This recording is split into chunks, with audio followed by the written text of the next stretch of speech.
The fall colors await us at Denali National Park as we arrive on the Alaska Railroad in September of 2021. Visiting during the fall offers a magical journey through the park, but be aware, the Denali bus tours do end in mid-September and don't start back up until May. On the Tundra Wilderness Tour, a certified driver naturalist guides us on a 5.5-hour ride along the Denali Park Road. The bus tour is really the best way to experience Denali. Variations of this experience have been around since 1923. It's also not unusual to see a group of photographers, like paparazzi, along the road, all vying for that money shot of the elusive wildlife. But our expert guide knows what to look for. See that flash of white? By using a high-powered zoom video camera, our guide gets us up close to nature. You can see the sun reflecting on the antlers of a bull moose. Did you see any moose on the way in? We get a little closer to those antlers at the Teklahakna rest area, where park rangers show us some of the antlers that were shed during the previous season. I'm careful not to wander too far away since this is an active bear zone. In 1917, Congress created this park for one main reason, and that is to protect the Dall sheep, and we found some of them along the hills on the Polychrome Overlook.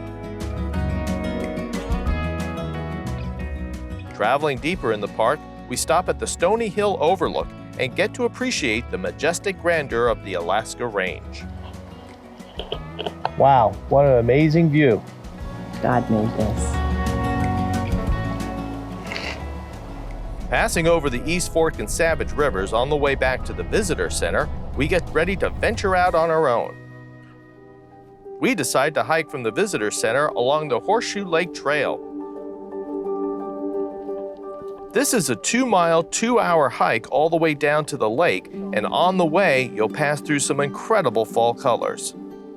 It's important to stay mindful that this is still Denali and wildlife is everywhere. Please lead us to safety.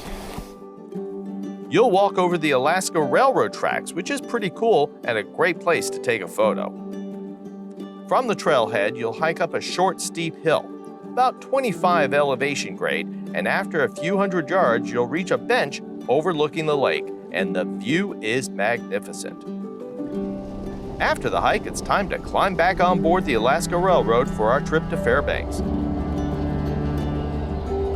We bid farewell to Denali and see some of our fellow hikers on their way down to Horseshoe Lake.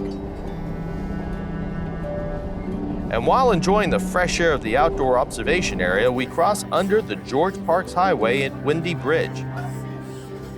This 200-foot highway bridge is the highest in Alaska, and what a sight. In the distance, there's our hotel, the Denali Bluffs. As part of the Gold Star experience, we're treated to drinks and dinner on our way to Fairbanks. Unlike the Wilderness Express, dinner and 2 drinks are included with our ticket.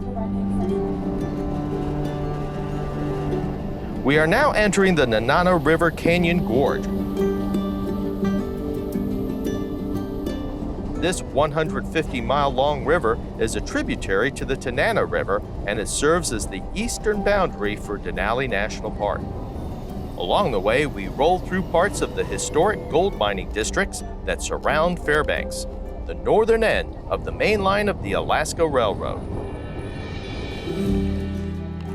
As we enter Fairbanks under the hue of a beautiful sunset, we're reminded that residents of Fairbanks can see the northern lights on an average of 240 nights a year. We hope to do the same as we make our way to Chena Hot Springs. That adventure is next.